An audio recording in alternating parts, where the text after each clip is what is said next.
I would say supplication is also really important. Like, so with supplication, we're talking about dua, and it's really powerful because of often of when we do it and its implications.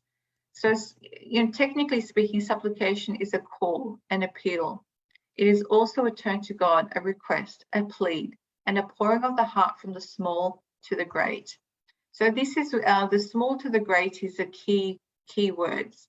So when you supplicate, you're realizing you're small, that you're in need, and you're asking of the one who can provide, the great. So you can imagine how the ego is humbled again when you supplicate. And there are many verses and hadith, Quranic verse and hadith that encourage us to supplicate. And this is one example. And when, O Messenger, my servants ask you about me, then surely I am near.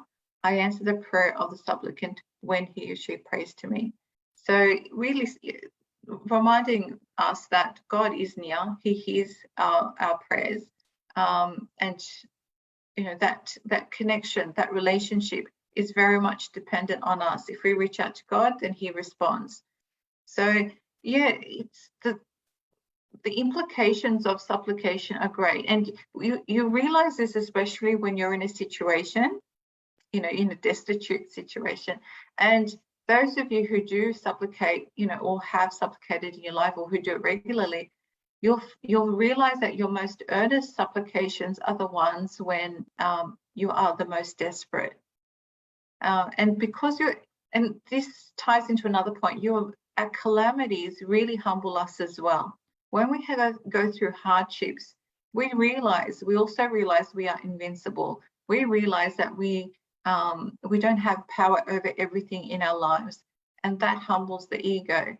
But when you ask of God, you're further humbling the ego, because you're basically saying, God, I can't do this on my own. I can't deal with this on my own.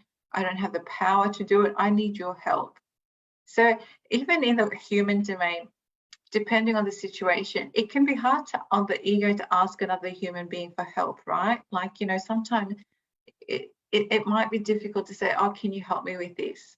And it's our ego that's speaking at that point. So similarly, if we're not asking of God for help when we need it, it could be our ego that's the cause of it.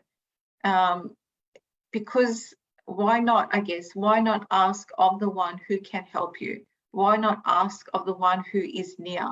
So it's a really good reminder that when we do ask, it's like basically admitting to God, saying, I can't do this without you. I need your help. And that, crushes the ego in a nice way, though, in a nice way, because, like we said, the ego is deluding itself to think that it can do everything. But when you're in a situation of, hard spot in life, you realize that ego that was so bloated up, or it can't do anything, and that's when you turn to God. And talking about that point, there's a hadith that says the closest a person is to God is at the point of prostration, which is very powerful. It kind of brings together the supplication and the prostration, because prostration is the greatest level of submission a person can have. You can't get lower down than the ground, basically. So when you put your forehead on the ground, you're basically saying, I put myself as low as I can, I possibly can in your sight, oh God. So in a way, your body language is saying that. And so when you also make the supplication, you're by tongue you're saying it, and physically you're saying it as well if you're prostrating. So you can see how there's this constant humbling, reminding the ego that it is not being all that it thinks it is.